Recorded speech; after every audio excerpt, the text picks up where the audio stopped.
Hey guys, welcome back to the Great Apollo. My name is Chris. I'm the voice you've been hearing behind each video. Hi.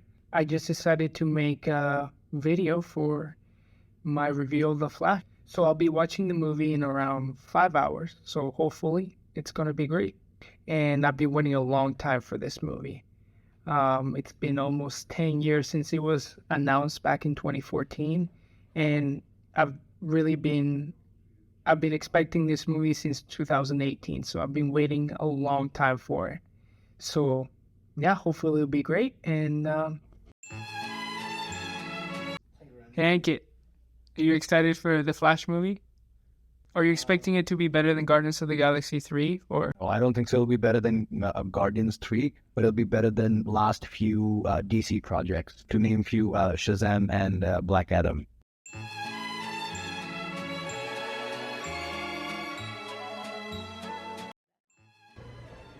You excited for the movie?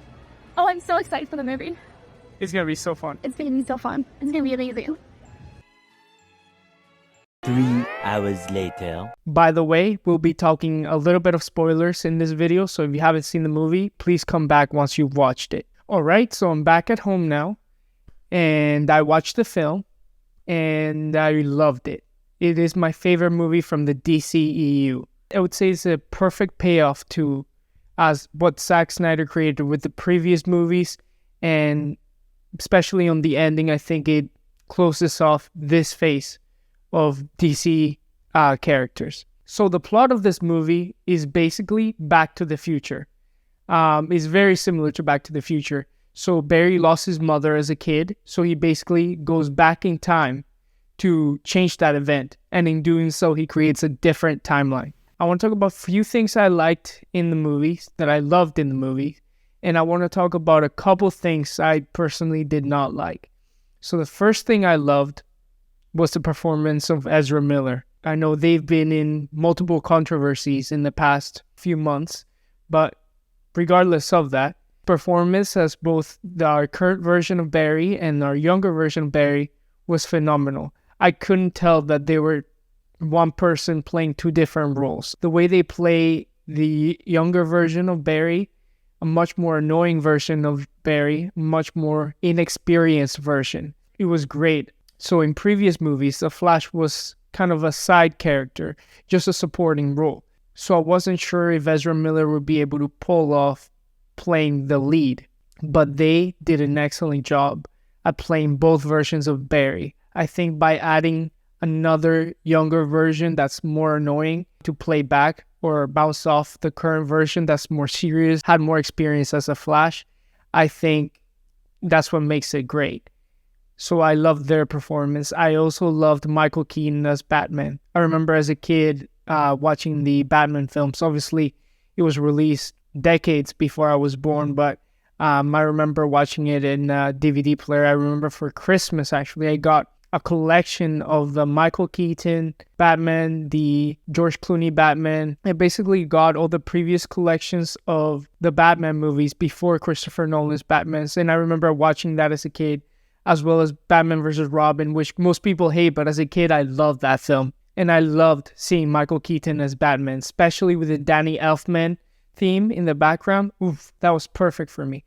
I loved Supergirl. I love that in this version in this timeline that Barry jumped to, Superman was killed off. I really enjoyed, they kind of played off Flashpoint a little bit, how Superman was actually in a Russian prison, and in this version, Supergirl's in a Russian prison. Another thing I loved about this film was the cameos, from the Christopher Reeves version of Superman to the Jake Garrick in the CW TV show, Nicolas Cage as that version of Superman.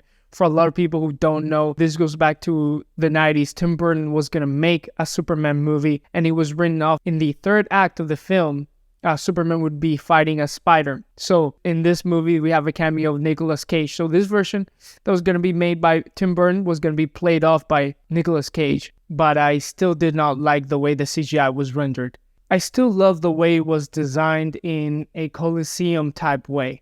And another thing, I know this movie bombed at the box office, so it's been a few days since I watched it, and it didn't do very well. It was, I believe it was supposed to make 60 million, and it made 55. So I don't think it's going to make its budget or its marketing budget overall. So I don't think it's going to be profitable at all, which is very disappointing because I really enjoyed this movie.